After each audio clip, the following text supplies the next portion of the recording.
Have you ever wondered what a professional speaker coach notices when they watch someone speak? Today, you're about to find out. We are watching Microsoft CEO Satya Nadella, who is doing a keynote at a conference they had in 2025.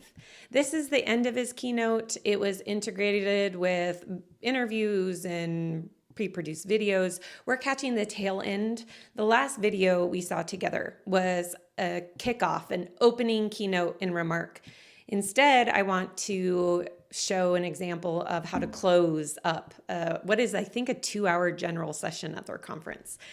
The hope is not just that you notice what I notice, but that you can glean tips for yourself on how you can be a more effective communicator too. Here we go.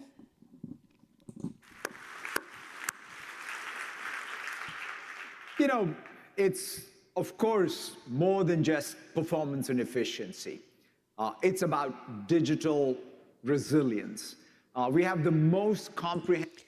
I want you to focus on his hands. I think we're starting to see a pattern even in the first 10 seconds. Watch his hands for a little bit here.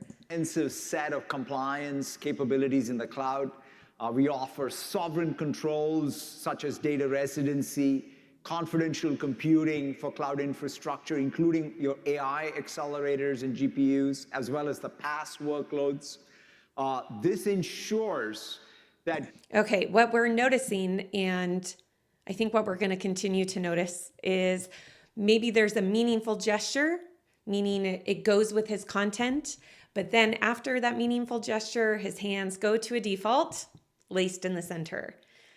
I'm curious if, as we continue to see this habit, we'll see anything fidgety here when we are speaking. We want to make sure that our default between meaningful gestures is open posture, not closed posture.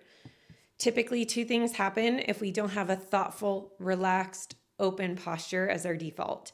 One, we can look super uncomfortable and stiff and timid, or we can look like we have antsy, nervous behavior, and that's distracting. We don't want those two things. The solution, open up your posture, arms hanging at your side, and gesture from there. Always wanting a balance. Half the time we're gesturing, half the time we're open. You maintain that complete control and how your systems are governed, who has access to them. Now, while our cloud offers, this comprehensive coverage, there are still many critical use cases that... So you saw a gesture, back to default. Now I want you to listen to his voice. Need extreme low latency and explicit control where and how your apps and data are stored. And that means the ability to run things disconnected. And that's why we also offer Azure Local. Now, so far, we've talked about developer and knowledge worker workflows on our AI platform. But there's one more domain that I want to talk about to close out, which is science. Okay, did you hear certain things? There are 4 things I'm listening for as a speaker coach. Pace, are they easy to follow? I think he has a great pace. 2, does he have variety? Is there an inflection? Does it sound honest, or does it sound over-rehearsed and getting a little bit flat or monotone? He has great variety. It's what keeps him human and soft and conversational, is this warmth in his voice, but it doesn't sound performative. 3rd, we listen for volume, non-issue, he's mic'd at a conference. And then 4th, we're listening for pauses instead of filler words. Oh, once you hear them, you can't unhear him or hear them in his delivery. Listen for the uhs, the ums, the rights, the you knows. I think we've caught on to mostly uhs. Most of our filler words happen at should be periods or should be commas when we speak. Although I was trying to send a text on behalf of my 16-year-old daughter while she was driving. And when I sent it, she later looked at it and rolled her eyes. Mom, we don't use punctuation. Okay, don't be like teenagers and text messages. We need to land punctuation when we speak. He should eliminate some of those rights or ums or uhs by honoring periods, pause, or commas when he lists things in the middle of an idea. He also has filler words. Listen carefully. They happen in the middle of a sentence instead of at a should be punctuation mark. That is a sign to me that a speaker's pace internally, not externally, is too fast. Million miles an hour. Now, this makes total sense. He has a teleprompter. He probably has a clock down at his feet. He has hundreds of people staring at him. It's super high stakes.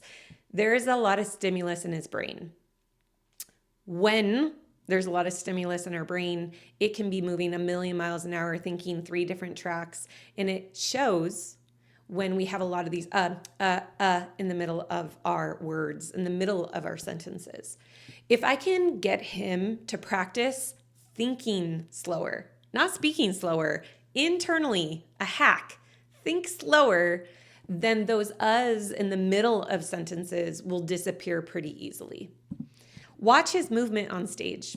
The most exciting things I think that'll happen over the years to come is we'll have real breakthroughs in the scientific process itself, which will really accelerate our ability to create, a new material, a new compound, a new molecule.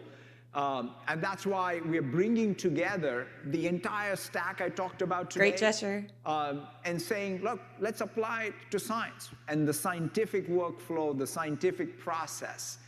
That's our ambition with Microsoft Discovery, which we are announcing today. Microsoft. Okay, content.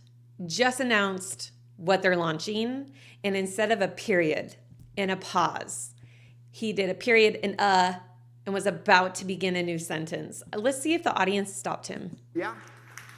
Yeah. They did, with an applause, because it was a big announcement. He was going to move on, and they interrupted him because it was a significant moment. When you're presenting, when you're sharing a talk, be careful that you're not burying a super important takeaway because you don't have the punctuation. You're not honoring the pause that should be at the end. Here's a great example of a potentially missed opportunity that the audience demanded of celebrating something, making a big statement. If you sort of think about GitHub for software developers, Microsoft 365, and Copilot and Copilot Studio for knowledge work and business process, Microsoft Discovery is for science, right? It's built on a very powerful graph-based knowledge engine, GraphRag. And instead of just merely retrieving facts, this is the key thing. It understands. Again, if he says this statement, this is a key thing. He should pause so that we are curious about the key thing. And instead, he kind of buries it by moving on in the sentence instead of pausing. Were you watching his movement? I'm noticing a pattern, and it's think of the space on his stage in thirds. There's a middle, a left, and a right. Or maybe it's left and a right while you're watching this video. The same is true in a conference room or a classroom or a boardroom. Think of thirds. You have your middle, your left, and your right. Do you notice that he's only using the middle? He takes a step or two, stops for just a second, sometimes then starts to wander again, and he's not using the left or the right of the stage. My recommendation, use your space and use it wisely. When it comes to moving and walking in front of groups of people, less is more. So one, I would say he's moving too much. He'd stop, pause, hesitate, maybe 30 seconds, maybe 10 seconds, and then he's in motion again. Anytime that movement is either fast or repetitive, it can be perceived as unintentional or antsy. We want to make sure it's on purpose. So here's a strategy. We call it the puller and plant strategy.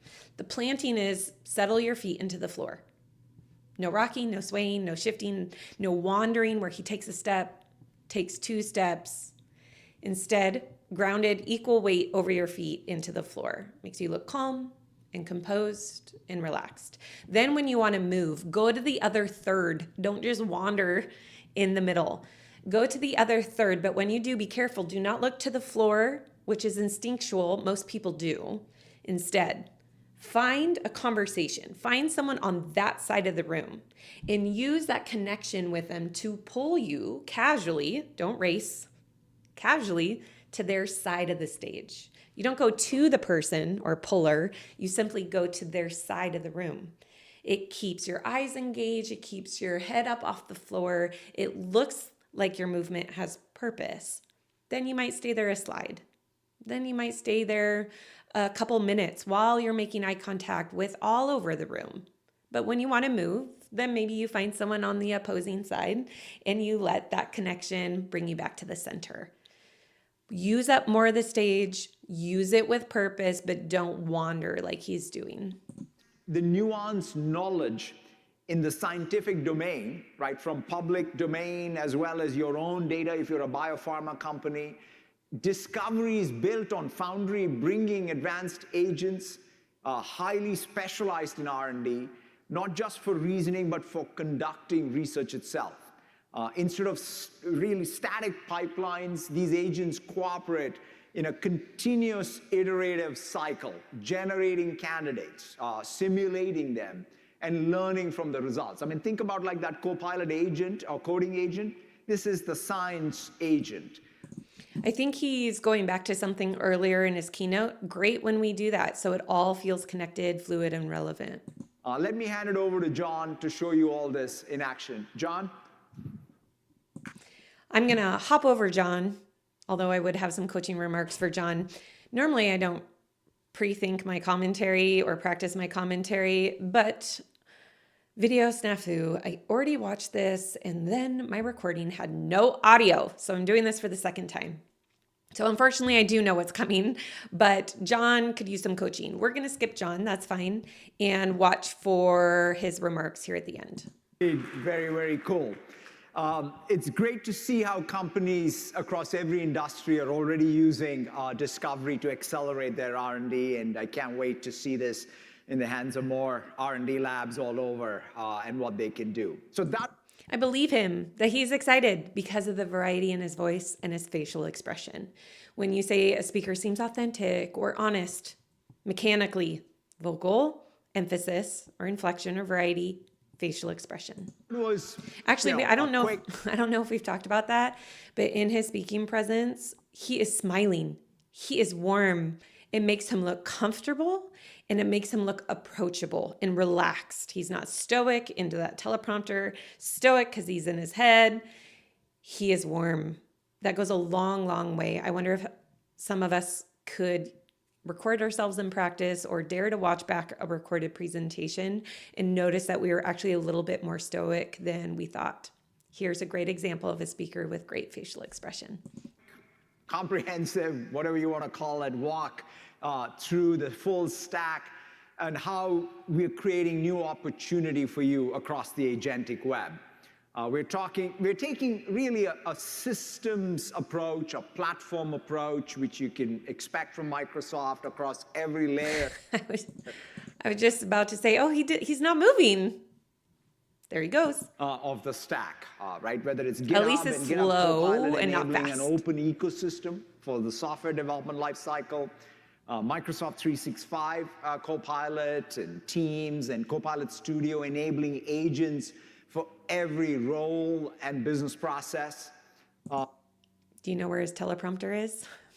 I've seen, oh man, this is unflattering pause. I'm so sorry. I've seen him speak or a video a couple years back, and there definitely was a teleprompter on the floor, and his head dropped 90% of the time. Yes, we should be putting teleprompters in the back of the room so it's less obvious, and I'm glad that adjustment was made. It is way less distracting than his forehead dropping to the audience frequently. However, we're probably starting to catch on, especially if we're in the room, that teleprompter is back and center. It might be the reason why he's staying really narrow on this stage, because he's always orienting himself to a back teleprompter in the middle. If I was a tech setup, I might play with the idea of having those teleprompters on sides of the room, 3 sources of it. So if he did want to move, he can catch the teleprompter and fake a puller and use the teleprompter to go to stage left. But as it is, maybe that's why he's staying in the center, because it's in the center. As you can tell with his eye contact, here's the teleprompter. Maybe he'll come off it, then he's back to it, then he'll come up off it. Better eye contact is connecting with the room, not needing a script, but he's keeping his expression, he's keeping the warmth in his voice, so it's okay. And an agent factory in Foundry, enabling you to build any AI app, any agent, using any data, all running on world-class infrastructure. And all of this on a robust set of rails for management, identity, and security. Ultimately, though, all of this is about creating opportunity to fuel your ambition. I can tell this is starting to be the conclusion because I heard the word you. This is about you.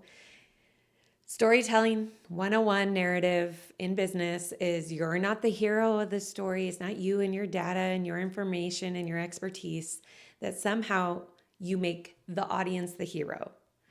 Here's a great example where he turns it to the room and says, we create the tools, but you're the builders. You're the heroes. This is for you. And that clues my ear, especially as a speaker coach, to this idea that he's starting to zoom out, wrap up, and definitely integrate or invite the audience into the message. Back to some of the developers I've had the chance to meet over the course of the last year, right? A father in Spain using Foundry to help speed diagnosis of rare diseases like the one affecting his son, a startup in South America. I love this so much. It is humanizing. They just sat through all these details, all these technical details, and now he's humanizing it through these real life examples. And it's not just there are a lot of people. It's a father in this place and this person in this industry in this place. Really, really smart. And I love that he's using language like I am proud. It gives him warmth, and as a leader, that conviction and that passion. This is great to end a keynote with. Building an app to gamify wellness, an airline in Japan using Phi to help flight attendants complete reports even when they're 30,000 feet above. Examples like this is what I'm excited about and take much pride in. After all, I liked that pause. There was this really, I'm not sure if you're starting to hear them. I don't think you can unhear them. There's really subtle in there, but a little longer period. The big winners are going to be people like yourselves who are going to build these applications, not just people who create platforms like us. The winners need to be across every sector of the economy in every part of the world. That's our goal for us. It's never been about the technology. It's about what people can do with it. I wish instead of what people will do with it, which almost sounds not quite like uptalk, but it should be in what people do with it. Drop down to a period. Doesn't that sound more resolved than in what people do with it? What people do with it. Period. It's more punchy, it's more impactful, and instead he had this awkward cadence at the end. And that's what is core to our mission, and I want to leave you with this one real powerful example. Earlier this year... Great pause makes us actually want what he's about to say next. Unfortunately, then he started his next sentence with a filler word. World Bank conducted a study for students in Nigeria using Copilot. What they found was pretty remarkable. By their analysis, it was the best, most effective educational intervention involving tech. I mean, this is something I've been working throughout my life at Microsoft. And to see finally, in a country like Nigeria, putting something in the hands of people and having it really register. You know what I'm noticing? Watch his eye contact here on this story. Statistically as an intervention that had positive impact. The World Bank has expanded the program to Peru, where... Here he's back to teleprompter because he's back into the talking points of how they scaled this, but his eyes came out to the audience in this story. And you can almost tell the comfort in the content and that he knows this really well because he was not dead center in the teleprompter. He was to the room. I wish there was more of that. Hundreds of public school teachers are now using Copilot to enhance lesson plans, improve student outcomes, and grow in their own careers. So let's roll the video. Thank you all very, very much. Enjoy the rest of Build. I thought he did great. His warmth in his facial expression and his voice make him really human. Keep it soft, keep it conversational. Ways that he could improve. He could wander less. And when he wants to move, commit to using more of the stage with the purpose of having a connection point with someone in the room to do that. He needs to eliminate his filler words by thinking slower, practicing that, and also practicing pauses at really impactful statements that get buried when he puts a filler word and begins more details. He did a great job humanizing some of these topics at the end, using you language for the audience. You probably caught a few moments of that. Really great keynote with opportunities to improve. Hopefully you gained a tip or two for yourself on how you can be more impactful as well. Until next time, good luck.